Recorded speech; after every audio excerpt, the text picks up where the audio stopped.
The year is 2003, and we are here to fix the final film in Jackson's trilogy, The Return of the King. Gondor calls for aid. Cue the intro.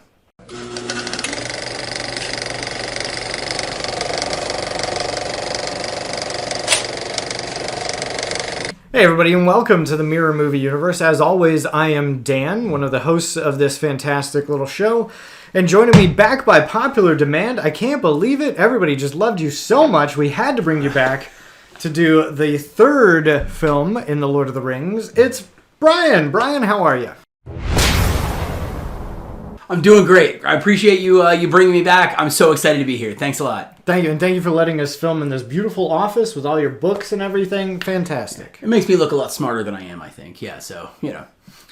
Yeah, so for those of you who have never seen this show before, we are going to talk about The Return of the King, what we like about it, what we would fix about it. But before we do that, we have to talk about what happens in it. Brian? Thanks. So, yeah, Return of the King, as we talked about in our last podcast, opens with the reunification of some of the Fellowship. So Gandalf is back with Aragorn, Legolas, and Gimli. They've defeated Helm's Deep, or they've won at Helm's Deep. They've defeated Saruman, and they head to Isengard. They go to Isengard, and they're met back up with what has been the plot driver, which is meeting up with Pippin and Merry. They finally meet back up with Pippin and Merry, who have taken control of Isengard, along with Treebeard, who's, I guess, head of the Ents. They have a wonderful unification. They're back together, and now they have to deal with Saruman. Saruman's up in the tower. He gets left there. In the extended edition, they have a little back and forth. They're trying to figure out where Sauron is going to attack. They don't find out, but ultimately Saruman gets stabbed in the back and falls off the tower. Then they go off. They look through these little balls called Palantils. And that Palantil, they do have a vision. Pippin sort of is drawn to it, looks through it, and Sauron's on the other side. These are like communication balls where they don't know how many there are, or they've lost some of them in history, I should say. And when they find them, they can communicate between the different Palantils. Sauron has one, and he then sees Pippin and shows him where his doom will come, and that is at the White Tree, which they realize is Minas Tirith. And that's when they know that's where the big battle's happening. That's where Sauron's going to go. So they realize this, but also Sauron thinks Pippin has the ring, so they have to save Pippin. So Gandalf and Pippin race away to Minas Tirith to give them a heads up. Hey, this is coming. Gandalf, Legolas, and Gimli stay with the King of Rohan to muster some of the troops, or to sort of keep doing their work there in Rohan. Gandalf gets to Minas Tirith. He warns the King Denethor. King Denethor has also been looking in one of these Palantils, but frankly, he has now gone mad.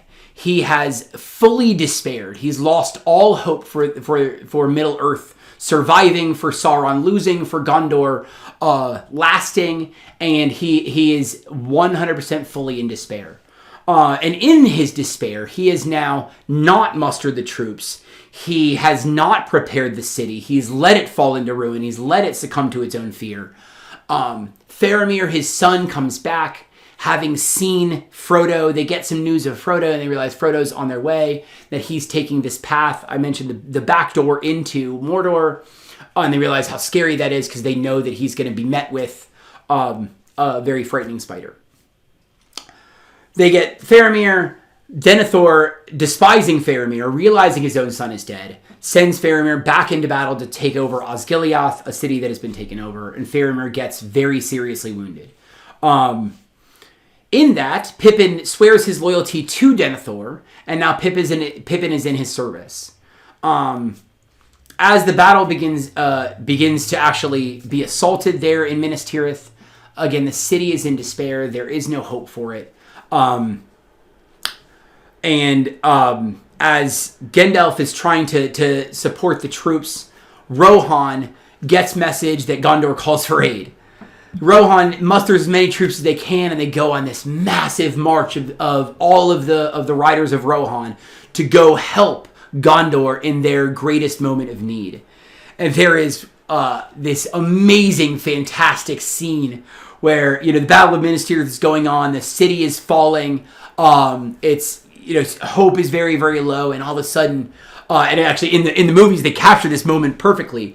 Gandalf is fighting one of the Nazgul, in fact, the head of the Nazgul, and the Nazgul break his staff, and this is their symbol for Gandalf has now lost his power. Even Gandalf cannot fight against this evil. They have no chance. And at the moment of his staff breaking, you hear the horn of Rohan sing, and then all of the riders come up and they launch a battle, and now they're fighting in Minas Tirith. It's so exciting. It's so cinematic. Peter Jackson does such a fantastic job. In the books, it's wonderful. On movie, it's wonderful. It's just fantastic. So we'll pause there. We'll come back to that in a second. Go back to Frodo. Frodo is also going through his own battles. They're climbing this huge stairwell. He gets in a fight with Sam over whether or not Sam has been eating some of the elf bread, the lembas bread that the elves gave him. This is a trick done by Gollum. Gollum, thank you. I know, right? This is a trick done by Gollum, and Frodo casts Sam away. So then Gollum leads him into this place. Frodo gets hit with the spider's sting, which knocks him out. He gets wrapped up, and Sam thinks he's dead. When Sam comes back and says, "No, I'm not going to leave you," because Sam is like unquestionably loyal in everything. Sam's one of the great virtuous characters of the story. He comes back and thinks Frodo's dead. Sam takes the ring for just a little bit. He thinks to himself, "I'm going to go destroy the ring, and then I'll come back and just be with Frodo until I die." But he overhears one of the orcs talking, and the orcs say he's not dead, he's just knocked out. And he's like, "Oh my gosh." So he goes and fights, he saves Frodo, he gives him back the ring, and then the two of them move on Mordor to try to destroy the ring. As they get closer and closer, the burden of the ring becomes overwhelming, and it's harder and harder. Finally, they say, "Look, we're not going back. There is no hope for us." They cast off all of their protection, all of their warmth, even their food. They say, "What's the point is food there? Let's just get there. Let's destroy it, and then we die." So they go. We'll go back to Minas Tirith for a second, and that battle happens. Aragorn is told. He finally comes into his own. Elrond comes back, gives him the sword, and says, "You now have to cast off this Strider character. You need to become who you were born to be. It's time for you to be the king." Aragorn says, "Okay, I step up, I become king." He takes his sword and he takes this other road, the Demalt road. And that's the road of the dead. He meets up with this army that had betrayed them in the Second Age, and they were cursed to never actually be able to die until their oaths are fulfilled. Aragorn says, "Fight with me, and I will hold your oath fulfilled. I am the true king." They fight with him. They take this army. They go back to Minas Tirith. The riders of Rohan are battling. The army of the dead shows up. Minas Tirith gathers its courage, and they win. And they ultimately save Gondor from being destroyed by Sauron. But they all know. They know that their only hope, no matter what, is for that ring to get destroyed. If the ring survives, then even in the long run, Sauron will still win. Gondor cannot protect itself forever. So they agree. They say, "Okay, we're going to muster what little strength we have left, and we're going to go assault the gates of Mordor directly." And there's no hope of winning this battle. They know they're all going to die. But what they're hoping is that they can direct Sauron's attention to them, and then give Frodo a chance to get up to Mount Doom. And that maybe Frodo's still alive, and that maybe he still has the ring, and that maybe it can be destroyed.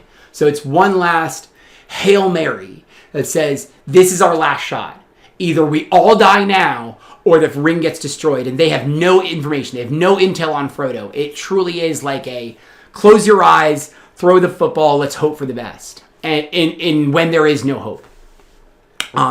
They go and fight this battle. At this wonderful, great moment when even Aragorn is about to be destroyed, when all hope is lost and Gondor has seemingly fallen, Frodo carries the ring up to the top. Gollum fights him for it. Frodo pushes him away, but he, even in this moment, which we're going to talk about in a second, even in this moment, cannot muster the strength to destroy it himself. He cannot do it. Gollum steals the ring from him, they battle over it, and Gollum falls off the edge with the ring in his hand into the fires of Mount Doom, and the ring is destroyed. And in that moment, the ring is now gone. Evil has been destroyed in Middle-earth. The army of Sauron crumbles, because they're all driven by the power of the ring. That army crumbles. Gondor is saved. Evil is destroyed, and then the eagles come and save Frodo, and they're all reunited. So at this great climactic event, everything is finally saved, and then that's the end of the movie. Well, it goes on for another 20 minutes, but yeah, it does. That's basically it. Yeah, there is more, but I'll get to that perhaps in my fix. So let's talk about what we love about it. This is the final chapter of the Lord of the Rings. This movie won like the most Oscars ever up until this point, so absolutely fantastic. I think that all of the cast is really, really great, but especially Sean Astin in this as Samwise. He finally gets some really heroic moments, the most heroic of which, though, is not when he fights the spider or rescues Frodo or anything, but it's right at the end when he picks him up and he says, "If I can't carry the ring, I can carry you." And it's such a beautiful moment of pure friendship where he can't take on that burden.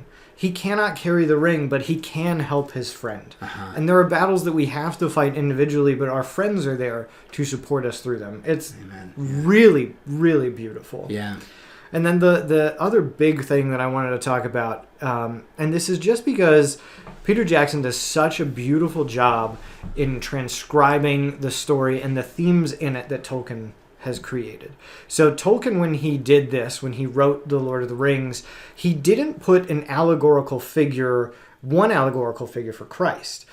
C.S. Lewis was just a contemporary of his, wrote The Lion, the Witch, and the Wardrobe, and the lion in it, Aslan, is clearly an allegory for Christ.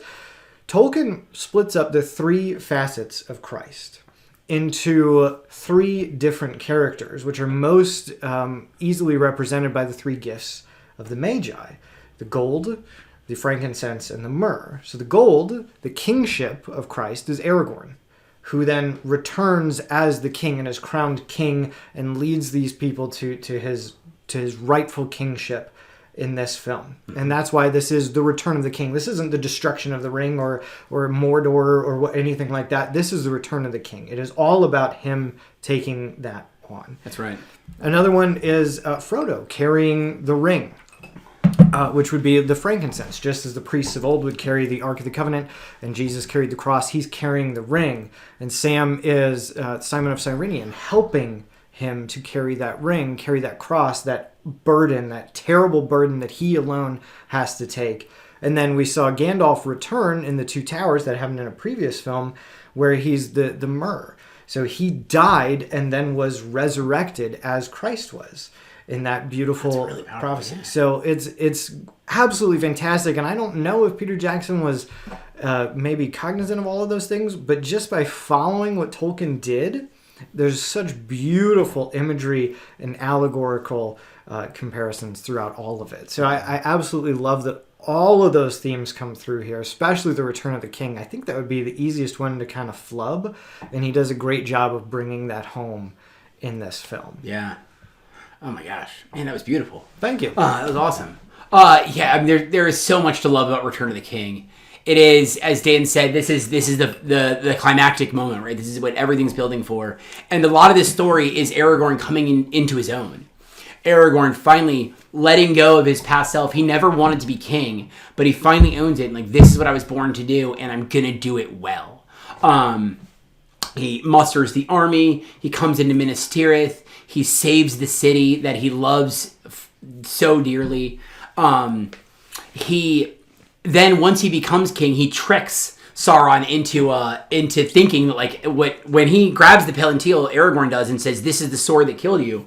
He's tricking Sauron. He's making Sauron think that Aragorn has the ring. That Aragorn's being arrogant. I've got the ring. You can't get me. Come get me. So then when he does that last stand battle, he's going out there, and Sauron thinks, oh, he's got the ring. He doesn't know how to control the ring. The ring serves me. I'm going to go out and get it. And it hasn't occurred to Sauron, Aragorn's tricking you. Aragorn is being like a true king. He's like taking his last stand to give that ring a shot to be destroyed. But perhaps my favorite part is Frodo's narrative. Mm-hmm. Frodo is, it's so interesting the way that Peter Jackson portrays this ring, and he really captures it, I think. So much of modern moral discourse is trying to figure out what is the right thing to do. Mm-hmm. Some of the big moral questions of the day of when life begins or what obligations we might have to our country or, are nuclear weapons ever allowed? Those are questions of what is right and wrong. And that's what a lot of modernity has done to us. It's left a lot of gray area. It's given a lot of different ideas of what's right and wrong, and we can't figure it out. So the moral project is then for us figuring it out. And that's not the story Tolkien tells. Frodo, from the beginning, knows what's right. It's to destroy the ring. His problem is mustering the will to actually do it. Mm-hmm. This is something that modern people generally don't attend to. They don't generally think that, they figure, once I know what's right, then I just do it. And that's just not, I don't think that's lived experience that most of us have. Most of us, in most situations, know what's right. We just don't have the will to do it. We can't muster the courage or the temperance or the fortitude to actually do what we know to be right. And that's Frodo's character arc, is that he knows he has to destroy the ring, but he can't ever do it. And then, like you said, with his friendship with Samwise, Frodo 1,000 times would have failed at that project had he not had his friend. Mm-hmm. Had his friend not be there, and I think, again, this is the lived experience that we all have. Without our friends, without those who push us to be good and to be virtuous, as iron sharpens iron, if we didn't have those, we would fail, and our lives would be miserable, and we would have led to our own ruin without our friends in our lives. So I think Peter Jackson just captures this so beautifully, and I love that in it. That even at the end, Frodo can't muster the will to actually destroy the ring, and it's only Gollum, in his intemperance, in his inability to let go of the ring, actually destroys it. Mm-hmm. So I thought that was really, really profound. Yeah. Yeah, this movie is much darker, I think, than the other two. It has a lot more horror elements. You've got the giant spider in it. You've got the Army of the Dead, these kind of ghost zombie-like creatures. And it makes sense because it is, the darkest before you get the light at the end. So it's really well done. There is some stuff that we need to fix, though. There sure is. So my fix it has to do with the end. I don't know if yours does as well. So this movie, and let's cue this up. From the moment that the ring hits the lava, how much time do you think elapses before credits roll? Oh, if I was going to guess, there's probably another 30 minutes. It's 27. Oh man, I was close. I timed it. Literally, it's 26 minutes, 52 seconds from the time the ring hits the lava until credits roll. So 27 minutes.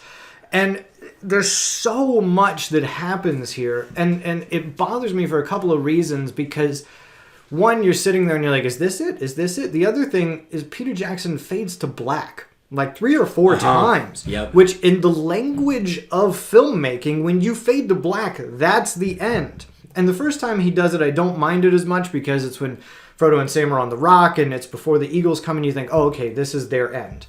But to do it again and again and again just gets tedious and tiresome. And you're sitting there like, oh my gosh, is it over yet? Is it over yet? Let's go. Let's be done with it. There are certain scenes that you have to have in here to show the culmination of these characters. Like you have to have, I think, the scene where Aragorn is king finally and everyone bows to him and then he goes to the hobbits and he says, my friends, you bow to no one. That's beautiful.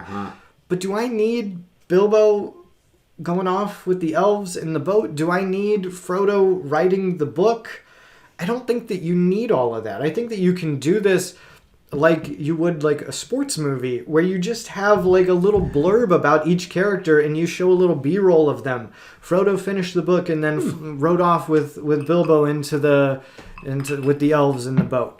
And then Merry and Pippin, what happened to them? And out of those 27 minutes, what happens to Legolas and Gimli? You never know. We love those characters, and then it doesn't tell us anything. And there is stuff that does happen with them, where they go off and they have this beautiful friendship, and they travel the world together. Yes. And they rebuild the under caves under Helm's Deep. Yeah, there's lots of things they do. Yeah. There's so much cool stuff. So, like, just give me a little blurb for each character. Show me Aragorn. He is the return of the king. Give me that beautiful ending. You can still have them get rescued by the eagles and all of that. But then just give me a little bit about each character. Let's cut the 27 minutes down to 10. Something like that. Just a little bit about each character. Roll credits. Be done with it. And end on a high. Yeah. Yeah, no, I very much share those sentiments. That's why I didn't actually talk about that in my, like, plot narrative. Because there is this, like, the plot ends more or less at the destruction of the ring, and then it just keeps going. And, like, okay, we're back in Minas Tirith. Aragorn becomes king. Oh, we're back in The Hobbit. The hobbits are back. Oh, we're actually at where the mariner comes and they sail off in the ships. I forget the name of that port, but there's all these moments where, like, man, that's not the end. That's not the end. That's not the end. But they don't really drive much of the plot forward. It really ends at either the destruction of the ring or Aragorn's coronation. But my fix, however, is actually it's a critique of the way that the story is put into film. So one of the things you're struck by when you're reading the books is that Tolkien spends almost no time describing the battles. The battle, like, for him, like, he started writing the early versions of The Hobbit when he was in the trenches of World War I. For him, battle is not glamorous. It's not a wonderful thing. It's not a thing that, there's of course moments of courage, there's moments of bravery, but most of it is just miserable and suffering. And so throughout the books, there is the tension before the battle, and there's a couple of flashpoints during the battle. There's a moment where Aragorn and Éomer, the leader of the Rohirrim, get together and they say, oh, let this be the time where we finally, take up swords together. There are moments that happen in the battle where, the king of Rohan dies. I didn't even describe that, or the destruction of the Nazgul. The whole "I am no man," and then she kills. I know, I skipped over that. Yeah, there's a lot that happens in the plot of Return of the King, and it's a short podcast. But all of this, like, Peter Jackson really does glamorize the battle. He does it at Helm's Deep, and he definitely does it at Minas Tirith, where huge portions of the movie are just the events of the battle itself. The cutting off of the heads of orcs and the destruction of men and the throwing of the horses and, all these cannons and whatever. So all these things happen, and it just glamorizes the battle. And I think it doesn't drive the plot forward, but it also distracts from some of the other things that are going on. Not entirely, because you need these battles to actually build that anticipation, the fear. And fear doesn't make sense unless you've had an army of 100,000 people on your doorstep. So you need some of that. But he glamorizes these battles, and I think in a way that really distracts from the story and distracts from those moments. And I think it does a disservice to the original source material in ways that I wish he had not done. Because it does not tell the story that Tolkien's trying to tell. So that's my main fix, is cutting down on some of those battle scenes and some of the gore of those battle scenes. I don't need to see 1,000 orc head gets chopped off. I don't need to see all of that. And some it's really cool when they take down the elephant, or the Oliphant. Yeah. Like, it's awesome when Legolas goes up and he's cutting ropes and he's swinging to the side. It's so cool. It's very cinematic. On an IMAX screen, it was amazing. But again, it glamorizes the battle, and I think in a way that Tolkien wouldn't have appreciated. Yeah, I think that makes sense, especially in Return of the King, because unlike Helm's Deep, which slowly builds in the battle, here it's from the moment that it starts, it's just at 100. Yeah, and it can't go anywhere from there. Immediately, you have the Nazgul, like you said, grabbing the horses and throwing them and destroying these massive chunks of the towers, and they're falling on people and all this stuff. And it's just like, how are they going to hold out for another 5 minutes of this, let alone 30?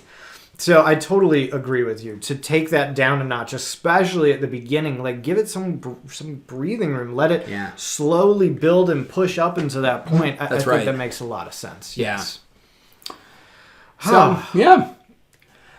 That's it. That's the trilogy. That is the end of the Lord of the Rings. I can't believe it. We did it. We covered a lot of material. Yeah. We cut out a lot of material. There's so much that we didn't get to cover. Yeah. I didn't talk about Eowyn. I didn't talk about Arwen. There's so many other great characters, and I didn't mean to cut out the female characters. Brian. I did just try to move quickly through the plot of the story. But there are some really important parts. So if you haven't seen those movies, definitely turn off this podcast and go watch them because they are excellent. They are perhaps the greatest cinematic achievement of at least the modern world. I mean, they're good movies. Yeah. They are fantastic. So, yes. Since the non-modern world didn't have cinema, they are the greatest cinematic achievements. So watch these movies. Thank you for being here, Brian. My pleasure, Dan. Let us know what we got right, what we got wrong. Do you agree with me that the ending needs to be much shorter? Do you think that Brian's right, that final battle needs to be cut down a little bit? Do you think that the Eagles should have just dropped the ring into the mountain from the beginning?